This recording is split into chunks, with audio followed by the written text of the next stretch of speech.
Right, okay, so we'll make a start on soldering up the lower sequencer.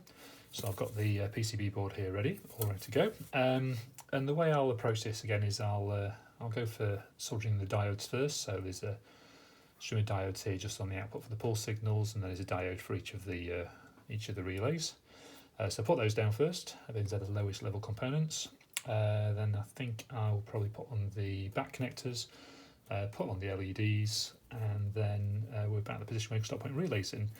Now what I'll do with this is I'll put the 8-stage relays in first, and then I'll give it a quick test just to make sure they're working okay. And then once that's done, then I can put in the 10 and 12 and then give those a test. And then after that, then we can move on to the upper card and do all the sequences all the way up to 24. Although that'll probably be in the next video. I'll probably end up splitting this into 2 parts. Right, okay, let's get this underway. And as before, I'll do this as a quick time lapse.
Okay, right, so that took quite a bit longer than expected.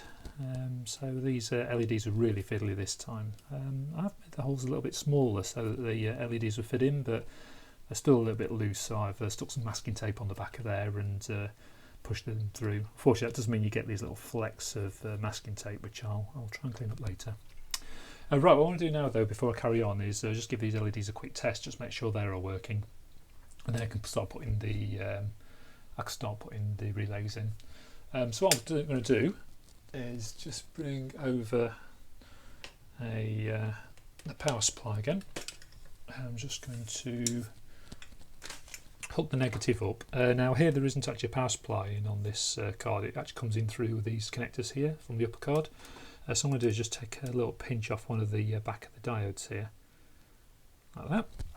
And that means then wherever I place this positively then should give me the lights along the front. So if we give this a try, so I'm just basically picking up from the board here, so this should be S0, S1, 2, 3, 4, 5, 6, 7, 8, 9, 10, 11, 12. You notice the LEDs over here were lighting up through a few of those operations, and that's because actually some of these pulses are directly linked to these S's here. But what I can also do is just test the pulses here, so this should be A, B, C, D, E, F, G, H, I, J and K. And that's it, so that's all the LEDs working there. The only one then is just the abort LEDs, so I can pick these up from over here, so this should be abort 8, abort 10 and abort 12. Good, that's all the LEDs working. So we can jump on to adding these relays down here now, and what we'll do is we'll try going from 1 through to 8, and make sure the abort is working correctly, and then if that's okay then we'll try going from 10 to 12.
Okay, right, so we're ready to give the card an initial test.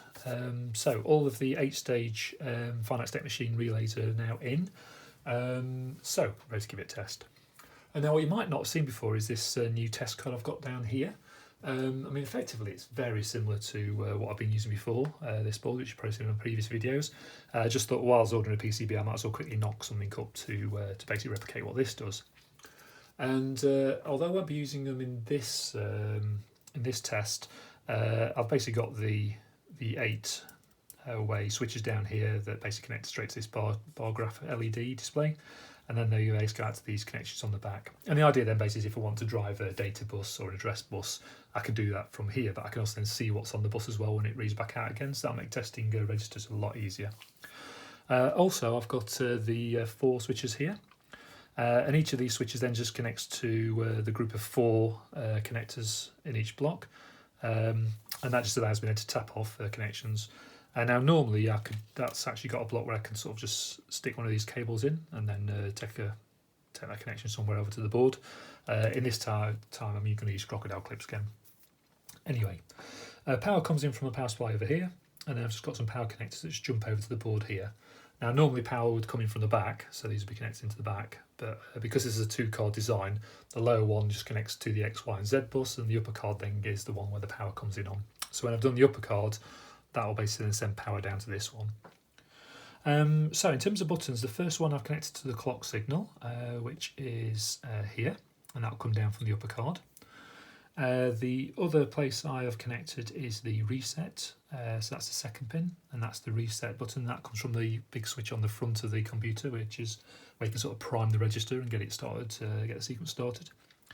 And the last one then I've connected to the abort 8 line, because what I want to do here is tell the card that we're doing an 8 cycle instruction, so I want it to basically cycle up to 8 and then count back down again. So let's give that all a test. What is also worth mentioning as well is there's 2 wire jumpers you might be able to see down here. And the reason why is what they simulate is that when that relay is soldered in, that's the default position it would be in. So it'd basically be connecting those 2 pins together and those 2 pins together. And the reason why that's necessary is because the way the sequencer works, it will work by switching a couple of relays on ahead, and the relays ahead hold the ones behind on. So you need to basically have these here for it to work, otherwise it would get to 8 and then just stop. So hopefully that should be everything set up ready to go.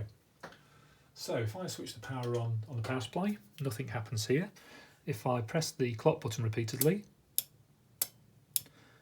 you can hear the clock dividers here clicking away, but nothing's happening down here, and that's because we haven't primed the register, primed the sequencer. We haven't hit the reset switch to basically light up the first light. So if I hit the B button, that sets that there, and that's basically how you set the sequencer so it's ready to operate. Right, okay, we'll ignore these lights just down here just for the moment. We'll return to those in a second. But what I should expect to do now is if I press the clock button, if I press it and hold it, it advances to stage 1. If I let go, it goes to stage 2. If I hold down again, it goes to stage 3. Now, interestingly, this is a point then where if it's an 8 cycle instruction, this is the point where the abort 8 line would be hit. So if I press the C button here, that effectively sets the abort 8 light, and notice how it holds on there as well, so it sort of latches it on. If you try to do that beforehand, you'd find it won't latch on, and the whole idea is in this earlier stage it will drop that abort 8 latch, so then you can go on to the next instruction, which may or may not be an 8 cycle, it may be longer.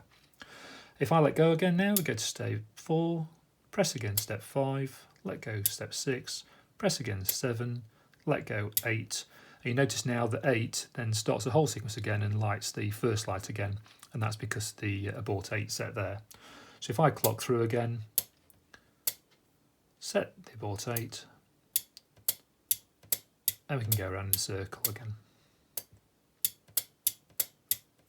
So if I don't set that abort 8 line, it'll basically get stuck at the end, like that. And that's basically because now these relays up here should have switched over, and that would then continue the sequence further on, which we'll see later on when I put in the extra relays up here. What you can do to get this out of this is you can reset. That puts you back into the state where it would have been if you had been on an 8 cycle instruction, and then carry on clocking away again. Okay, so let's have a look at the pulses. So I've got up in the screen in front of me the pulses I'm expecting to receive. So basically, I'll put a larger picture of this up on screen now. But basically, as I clock through, what I'd expect to see is that these would light up in the right order. So we're currently at point 1, and what I'd expect to see here is that the A is going to come on for 3 ticks, and B is going to come on once within that tick. So if I let go now, we should get A and B. If I press again, we should just go back to just A. So that's effectively pulses A and B coming through. So next thing I expect to see now is that pulse E will come on when I let go, which it does, and pulse E is going to stay on for 3 ticks, and in between that then, when I press again, you'll see D and C come on. If I let go, D will drop off, C and E will stay on, and then we're in that position, and if I press again, they'll both go all together. So we're now in this section just here. So the next thing I want to look at now is that F and G will start coming on. Now actually, G is the only one that's going to light here because the S8 dash comes off this relay down here, but the S8 is actually fed by these relays up here that don't exist yet. So when I do put those in, you'll see that the F will light as well, but if I let go now, just G should light. And then if I press again, well, because I forgot to set the abort 8, we got stuck. But you can see it's just stuck in that position there. So if I just reset, and we'll just do that again. So there, set the abort, go up to the end where G comes on, and then you see the sequence starts again, so then A comes back on again, and the cycle repeats. Cool, okay, so that's all working exactly as I would expect. So what I'll do now is I will put the remaining relays in, and we'll see then if we can take it up to 8 cycle, 10 cycle and 12 cycle. Right, just before I do the demo, I just wanted to take a quick pause actually and just take a look at the new sequencer compared with the old one. Actually, it's quite interesting to compare them. Actually, you can see the new one is much more professional looking affair, but it doesn't have sort of the there's a certain charm about all the wires going everywhere. Now the reason why I've suddenly taken this out is actually because the connector I need to put in here I don't actually have one of. So what I'm going to do is I'm going to desolder it off of here and then transfer that over to there. The same is true for these relays. So the way I used to do these was rather than soldering them in, they all had sockets. But actually it's a really expensive way of doing it and very time consuming. So I mean, for example, this one this morning's probably taken me about 2.5 hours to put together. And most of that was fiddling with the LEDs down the front.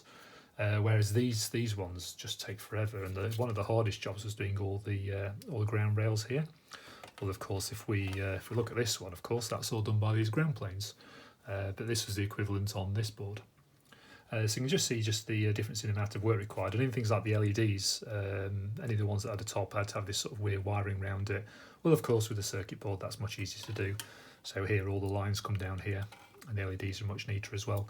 I also find as well that although I use these blocks, they are quite difficult to get lined up as well.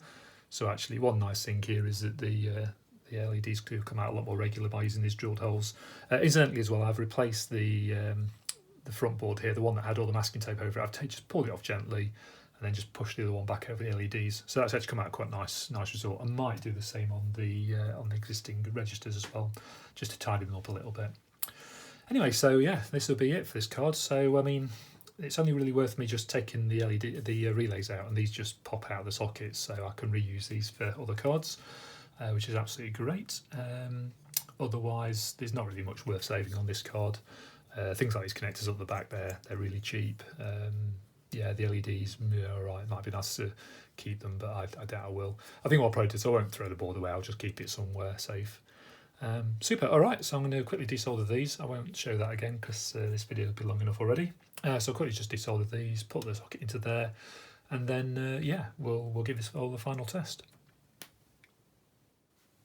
So then we're set up for the final test of the lower sequencer cards. So all the relays are now soldered on, all the other bits and bobs are all soldered on, so basically that's the card complete. So, differences from last time. So now we've obviously got a choice of connecting to a port 8, 10 or 12. And I'll start with the port 8 again, just to prove that's still working. So that's what button C is going to be connected to.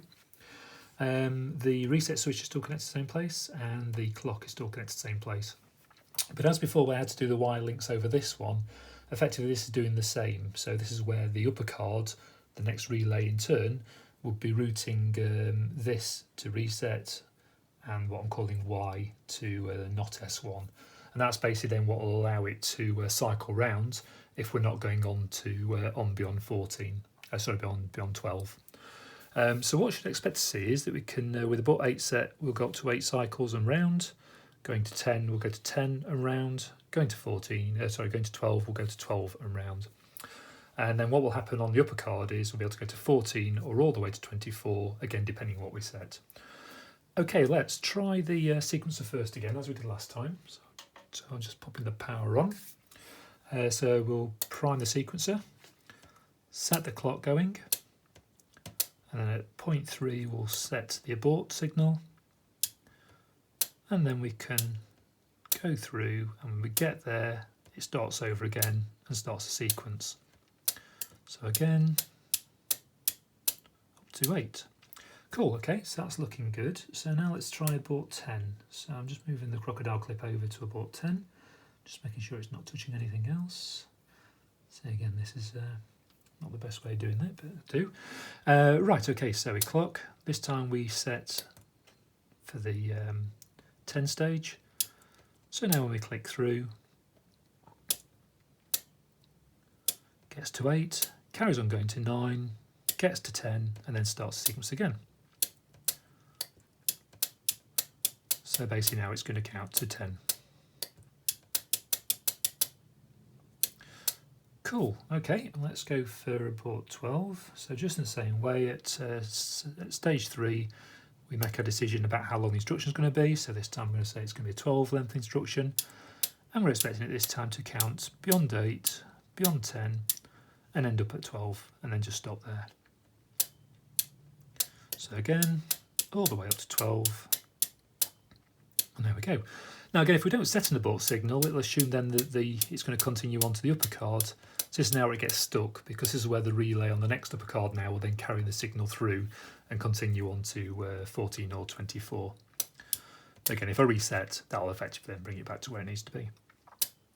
Right, well, let's check the pulses. We can stay with the 14 set because the pulses will be the same regardless of where we're aborting in the line, because it's all basically comes off of the stage relays.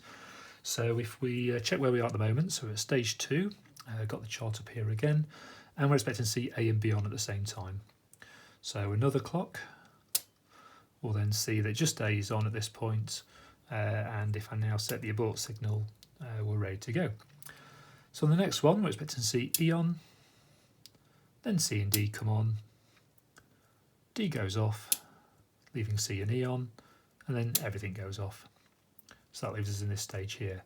So next, we're expecting J, F and G to come on, which they do. Now for the F and G, if I press one more time, the G will turn off, the F will stay on, and I'm expecting here to J to stay on and K to come on. So basically we're in this stripe here now.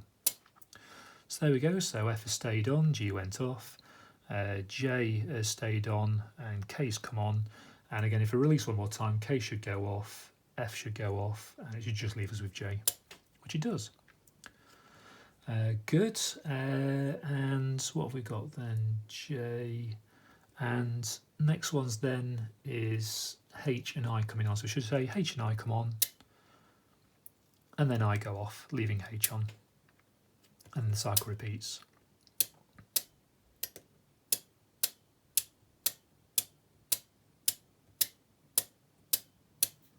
And that's it. So that's the lower sequence card working exactly as it needs to.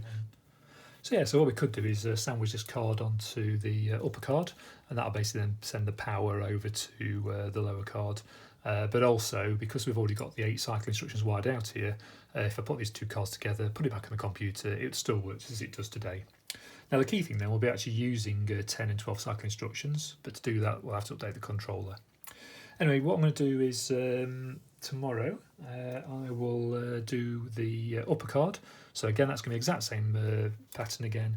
Do all the soldering, soldering the relays, and then what we'll do then is we'll sandwich the 2 cards together and give them a test together just to make sure that for 14 and for 24 it goes past this point and then carries on the upper card. And then we know we've got a fully working sequencer. Right, well that'll do for now. See you next time.